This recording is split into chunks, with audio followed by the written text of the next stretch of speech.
Alhamdulillahirabbil alamin wa bihi nasta'in ala umuri dunya waddin. Wassalatu wassalamu ala asyrafil mursalin sayyidina wa maulana Muhammadin wa ala alihi wa sahbihi ajma'in. Amma ba'd. Segenap jamaah salat Isya dan salat tarawih mushola jihad yang dirahmati oleh Allah. Alhamdulillah malam hari ini kita tengah berada di malam ke-18, malam demi malam, hari demi hari kita lalui di Ramadan tahun ini, tahun 1445 Hijriah. Ini adalah bagian dari kesungguhan kita. Mudah-mudahan kesungguhan kita ibadah di bulan Ramadan ini Allah ajar sebagai pahala di sisinya. Amin ya rabbal alamin. Jamaah rahimakumullah, dalam secara umum dalam rangkaian ibadah-ibadah sholat berjamaah itu ada urutan atau ada derajat yang paling tinggi, satu di antara lainnya berbeda derajatnya. Yang paling tinggi adalah sholat berjamaah subuh, karena sholat berjamaah subuh ini paling susah. Ini paling tinggi derajatnya di sisi Allah. Kalau kita bisa melaksanakan ini, maka kita bisa melaksanakan satu sholat berjamaah yang memang derajatnya sangat unggul di sisi Allah. Kemudian yang kedua, setelah sholat subuh itu sholat berjamaah Isya. Ini urusan yang kedua setelah sholat berjamaah subuh. Orang yang bisa melaksanakan sholat jamaah Isya ini juga termasuk orang-orang yang benar dalam keimanannya. Nah, kemudian setelah itu sholat jamaah zuhur, sholat jamaah asar, dan terakhir sholat jamaah maghrib. Sekarang kita lihat, biasanya bocah rame-ramenya di maghrib atau di subuh? Maghrib. Padahal yang paling utama yang mana? Yang paling utama yang subuh. Ini sholat berjamaah, sholat subuh maupun sholat isya, bahkan ini pahalanya sebanding dengan qiyamul lail. Hadirin hadirat jamaah rahimakumullah, qiyamul lail itu artinya mendirikan malam dengan sholat-sholat, dengan ibadah-ibadah di sisi Allah. Qiyamul lail secara umum ada di bulan-bulan di luar Ramadan. Jadi di bulan selain bulan Ramadan, besok Syawal, besok Dzulhijjah, besok Muharram, kita mau melaksanakan qiyamul lail jadi juga. Qiyamul lail ini dilakukan baik di bulan Ramadan maupun di luar Ramadan. Nah, apakah kita harus qiyamul lail? Apakah kita harus begadang, sholat? Cakep kalau itu bisa dilaksanakan. Namun kalau kita menjaga dua sholat jamaah ini, maka kita seolah-olah pahalanya itu seperti orang yang begadang seluruh malam. Pernah ada yang begadang sholat sampai subuh, dari isya sampai subuh? Yang mana? Yang gajinya kayak gimana sekian tahun? Jamaah yang sholat mulai dari isya enggak berhenti sampai subuh. Rasulullah SAW bersabda, "Man shallal isya'a fi jama'atin faka'annama qama nisfal lail."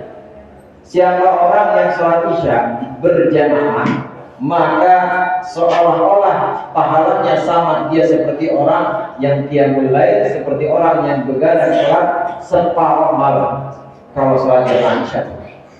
Dilanjutkan oleh Rasulullah, "Wa man shalla subha fi jama'atin faka'annama qama al-laila kullahu." Siapa orang yang sholat subuh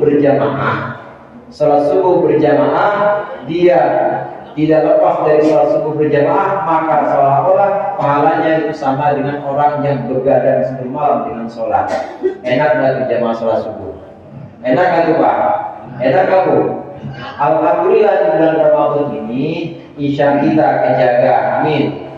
Subuh kita juga kejaga, amin. Jamaah subuh dan jamaah isya ini kalau di Ramadan insya Allah paling nggak ada dalam 5 sama ya. 5 sama paling ada. Nah ini jangan sampai berhenti nih. Besok bulan Syawal ada yang pulang ke Lampung, ada yang pulang ke Ciamis, musola makin tipis saja. Jangan sampai berhenti. Jamaah sholat isya, orang yang sholat berjamaah isya maka sama seperti pahalanya orang yang begadang setengah malam dengan sholat. Yang sholat subuh dengan berjamaah maka pahalanya sama seperti orang yang begadang sepenuh malam dengan sholat-sholatnya. Inilah yang disebut dengan qiyamul lail. Hadirin hadirat jamaah rahimakumullah, qiyamul lail di malam-malam selain Ramadan bisa kita laksanakan dengan cara demikian: sholat berjamaah isya, sholat berjamaah subuh, dan bisa juga kita laksanakan dengan kita bangun tengah malam sholat hajat atau sholat istikharah atau sholat lain yang dilakukan setelah bangun tidur, maka namanya sholat tahajud. Bisa dilaksanakan dengan seperti ini. Namun dalam malam-malam Ramadan yang disabdakan oleh Rasulullah SAW, man qama ramadhana imanan wa ihtisaban ghufira lahu ma taqaddama min dhanbi. Siapa orang yang qiyamul lail di bulan Ramadan, siapa orang yang mendirikan salat di bulan Ramadan malam-malamnya, maka dosanya akan Allah ampuni, dosa-dosa yang telah lalu akan Allah ampuni. Ini ulama sepakat yang dimaksud dengan qiyamul lail bulan Ramadan tidak lain dan dilakukan adalah sholat tarawih. Kita sudah 18 malam tarawih, betul? Udah 18 malam tarawih, kita insya Allah ini sudah melaksanakan qiyamul lail. Orang yang melaksanakan qiyamul lail di bulan Ramadan, dia melakukan sholat tarawih malam demi malam, maka ghufira lahu ma taqaddama min dhanbi. Dosa-dosa yang lalu akan Allah ampuni. Amin. Ulama sepakat kalau yang dimaksud adalah sholat tarawih. Kita yang tarawihnya gak putus, insya Allah dosa-dosa yang telah lampau itu Allah ampuni. Amin. Hanya saja para ulama berbeda pendapat. Dosa yang telah lalu yang diampuni oleh Allah ini dosa kecil apa dosa besar kira-kira? Enaknya dosa kecil apa dosa besar? Enaknya promoknya 70% atau 90%? Para ulama memang beda pendapat. Sebagian ulama mengatakan dosa yang diampuni dengan qiyamul lail di Ramadan ini adalah dosa-dosa kecil. Dosa besar harus dengan taubat. Nggak bisa dengan amalan-amalan, tapi harus dengan taubat. Niat taubat, karena taubat itu punya rukun-rukunnya. Harus menyesal dengan dosa yang lalu. Harus ada azam atau tekad yang kuat untuk meninggalkan dosa yang telah lalu itu, dan harus berhenti. Namanya taubat harus berhenti. Ini syaratnya taubat. Ulama mengatakan bahwa dosa-dosa besar itu hanya bisa dihapuskan dengan taubat. Namun sebagian ulama lain mengatakan bahwa qiyamul lail di Ramadan, kita sholat tarawih di malam-malam Ramadan, ini juga bisa menghapuskan sekaligus dosa-dosa besar bisa dihapuskan. Sebagian ulama, tinggal kita kira-kira pilih yang pertama apa yang kedua nih? Pilih yang dosa kecil apa yang dosa besar, Pak? Ibu-ibu pilih dosa kecil apa dosa besar? Bu, namanya kalau punya dosanya.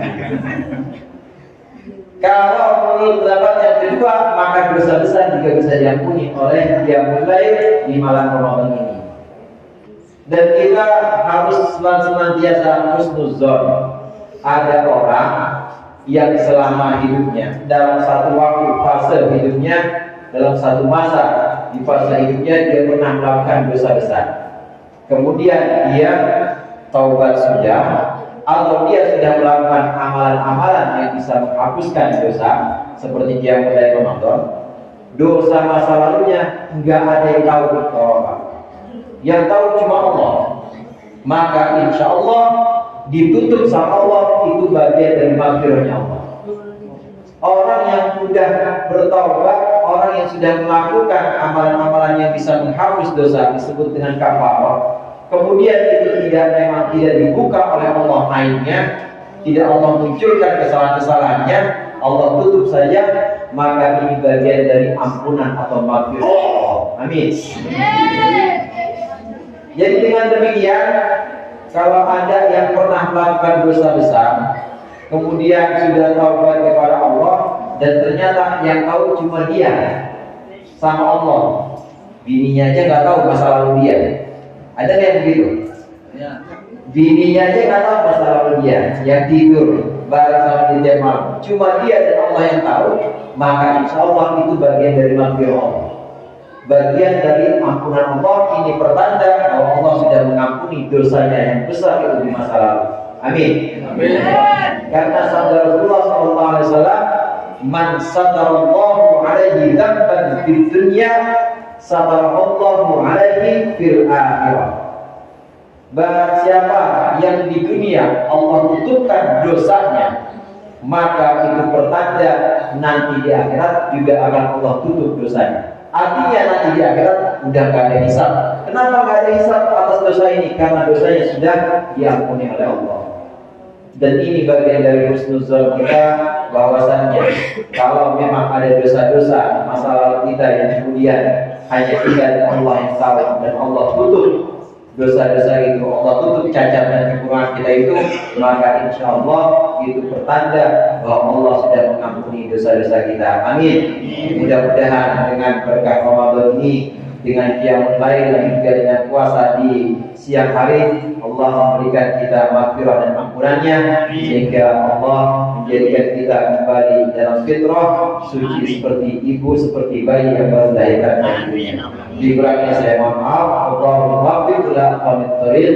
Wassalamualaikum warahmatullahi wabarakatuh.